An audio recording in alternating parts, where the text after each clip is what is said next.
We are joined today by Ruchir Sharma, global investor and best-selling author who's come out with this fantastic book, just in time, Democracy on the Road, a 25-year journey through India. Ruchir has traveled across the country chasing elections, and elections, as we all know, are the national festival of India. Thank you so much for talking to us, Ruchir. Thanks. I want to start by asking you, and you have used a line in your book, a phrase rather, bubble of false praise. You say that the politicians, particularly in Bombay and Delhi and national capital, state capitals, they like to live in that bubble.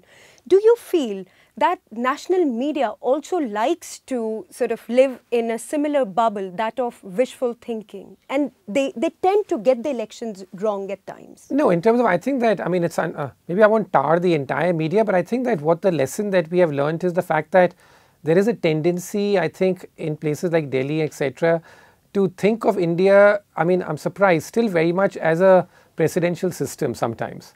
And then you begin to forget about just how diverse the entire country is, and how deeply rooted the parliamentary democracy is. And I think it's that basic stuff. And why I say this is because clearly the biggest election that all of us got, the media got wrong was back in 2004. And that was, when you all thought that Vajpayee was, so popular personally, and just sort of forgot to think about what exactly is happening on the other side, even though his personal popularity was huge.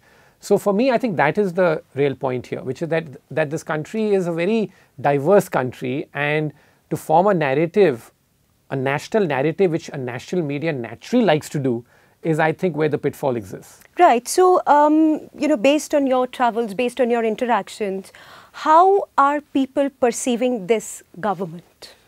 I think that, I think that Modi's core support base is still very much intact. Sure, there have been some people at the margin who are disappointed, etc., but his core vote base is still intact. Again, I don't think this election is going to be just about how many people are disaffected with Modi or not. This is not going to be a referendum about Modi. It's going to be as much about how many alliances come together in each state. I think that's what's really going to determine this election. You also mentioned in the book how Indian voter is quite fond of voting governments out. Yes. But is it possible that they could vote this government in? Of course, it's possible. In 2009, they did vote a government back. There's no 100% rule. So I will not just go on the basis of a rule and say that all because historically 2/3 of Indian governments have lost elections, that this government too is going to lose. Right. I don't think that's the right way to look at this. I think that if you look at the fact is that, there are multiple factors which determine Indian elections. I think this one, the coalitions with states, key states are able to get the coalitions and not get them right. It's true, like you take a case of Maharashtra, there the Congress NCP come together, and let's say the BJP and Shiv Sena can't get a good understanding, you know which way the state is going, without even having to go to the state. UP I felt the same way, which is that if the alliance comes together, and I write that in the book, that when I go back to write my last chapter, from where it all started, Bijnor, that's the takeaway I had, that the coalition comes together, they have the upper hand. So I think that's really what's going to determine this election, rather than this necessarily being a referendum on an individual or the government. Right. Now, since you mentioned Uttar Pradesh, let's talk about Uttar Pradesh. How important really is Uttar Pradesh? And within Uttar Pradesh, how important is this caste equation? Because the alliance that is in place, it is a very deeply caste-based alliance. And do you feel that vote transfer is actually as neat as it is made out to be? At times it doesn't work. We saw that in Andhra Pradesh, Telangana, recently. But I'd say that 80 to 90% of the time of the elections that we have observed, that generally it works. That you get that right, it generally ends up working. In terms of the caste, loyalties tend to be very deep to the party and to the leader, and so therefore alliances end up working. That's the fascinating thing as far as India is concerned. So yeah, I think that a majority of time it works. Right. So what fetches votes really? Caste, yes. Yeah. What apart from that? Like I mentioned in the book that we met this local politician in Karnataka called U.T. Khadir. And what he told us was very insightful, I think. That he said, like, an Indian election is like taking a series of 6 tests. And you have to get a minimum passing grade of 35% on each test. And So that really means that you have to get a multiple factors correct. Now, he didn't spell out what those 6 filters were, but we were able to sort of figure out what those 6 filters were, or figure out, meaning I think our best guess after having traveled so much. It's caste and religion, it's got to do with family connections, it's got to do with how much welfareism you have done, what's happening to basic economic stuff like inflation, corruption is always an issue in Indian elections, and also got to do with development and how much progress has been made on that. So it's getting all this correct is what determines elections. So what, according to you, are the rallying points in this general election? I think that for the Modi government, I mean, it's an amazing role reversal, as I write in the concluding chapter of the book, which is that in the 1970s and 80s, the Congress used to sort of fight its campaign on this sort of format, which is the fact that they'd make the entire opposition feel like a bunch of squabbling people. And, you know, in 89, in fact, a very dark campaign was run to make the opposition feel, to cast the opposition as a bunch of squabbling, ragtag, sort of coalition. Now the BJP is going to use that against the opposition, and the Congress and the opposition parties, they're going to sort of take inspiration from a quote which a very anti-Congress person of the 1960s used to use, Ram Manohar Lohia. And his sort of quote used to be that, Sarkar तवे की रोटी जैसे होती है, इसको पलटते रहिए नहीं तो जल के राख हो जाएगी. That you got to keep flipping governments, otherwise like it'll be trouble for your country. So that is what I find, I mean, really amazing as to how this role reversal has taken place. There are certain surveys, you know, opinion polls and stuff that seem to suggest that BJP is going to retain its vote share. In fact, some of the surveys suggest that it may even go up, but it may not translate into seat gains. Yeah. Does that mean that, a consolidated alliance is actually what we are looking at? Yeah, that's been the reality of Indian politics. That's how Indira Gandhi, Rajiv Gandhi, even Vajpayee ended up losing. That the vote share change was may not have been that much. It's really how the entire opposition came together.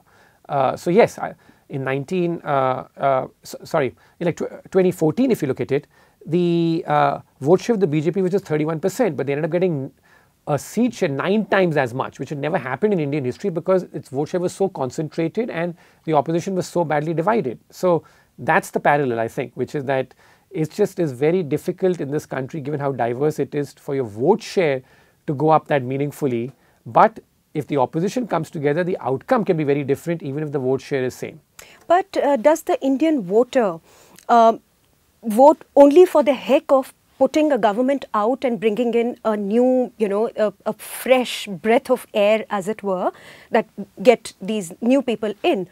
Or would it vote for, or would it like to vote for, say, development or other such fancy issues? Yeah, I mean, I think that, the Indian vote, if you ask me, the swing voter tends to be more negative than positive. Mm-hmm. And that's because, firstly, given the fragmented polity, it doesn't take that much of a vote swing for governments to win or lose elections in this country. Mm-hmm. Because it's so fragmented that, if your vote in a state like UP drops from 35 to 27, that can be the entire difference between being in power and being out of power, as Samajwadi Party and even Mayawati's BSP have found out over time.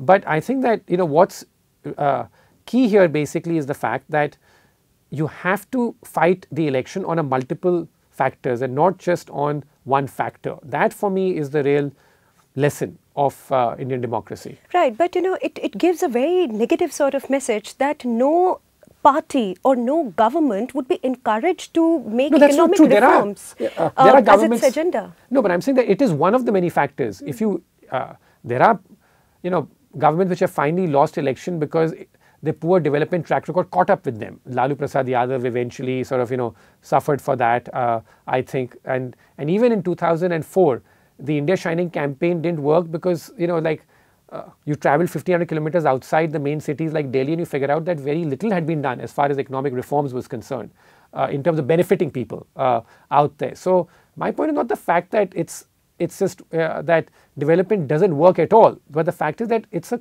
complex system where it's one of the many factors. Right. So development may not necessarily get you votes, but it can certainly make you lose an election? Yeah, as I said, that there are The 6 lack tests.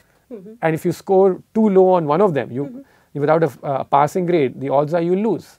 Right. You mentioned India Shining. I want to know from you, does a slogan like that, you know, it's a war of slogans every election. Yes. Do slogans actually work on ground? I think the Indian slogans tend to be very creative, and I think that they do capture the zeitgeist well. But to win an election on a slogan obviously is very different. But yeah, I think that the Achhe Din was a very powerful slogan that they had in 2014. So of course it makes an impact. It's part of the campaigning out there. But I think that the lesson of 2004 was well learned, that I don't think any party or politician in India is going to fight an election based on just the fact that people are feeling so good. Life is so difficult for the average Indian. The interface with the government is so sort of difficult that there's no way anyone's going to win an election based on that one factor. But अच्छे दिन आए थे क्या? पिछले 4 सालों में जो promise किया गया था, the slogan that was given to us. But that never happens. I mean, that's the issue, that in India to satisfy voters based on development is very, very difficult. I think the only time I can say that, so there was a period in India which I've captured as an entire section in my book from about 2005 till about 2010, when a series of governments won re-election in India, which is very different to the broader trend that you had. Issue was what was going on in that period. I think that it was a very fortuitous period where many factors came together. You had booming economic growth with the global economy doing very well. You ended up also getting very low inflation in that period. People forget that how low inflation broadly was in that period. And the third factor was the fact that because you had booming economic growth, you were able to spend so much on welfare. That the tax intake, etc., was so much that you were able to spend so much on welfare that the revenue windfall was such that the welfareism almost couldn't keep pace with that. So that was a very fortuitous factor. So if you get a circumstance like that, it's very powerful. But in the absence of that, very difficult for leaders to come back, because development and to move the needle for a voter over a 5-year time horizon is tough.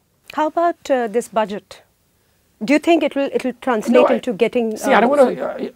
I mean, I don't really comment on the budget, etc. But it's very much a theme of the book which I speak about, which is the fact that typically what you do before an election, generally voters view quite cynically in terms of the entire thing. So for SOPs to work just before elections is very difficult. I can't remember a major election where some big SOP was offered before the election and it totally swung the election. So of course the government will do what it has to do, but very difficult to win an election just based on that. Right. Thank you so much. I mean, this has been extremely insightful, and a lot more insights are packed in this fantastic book. Do buy it. Thank you.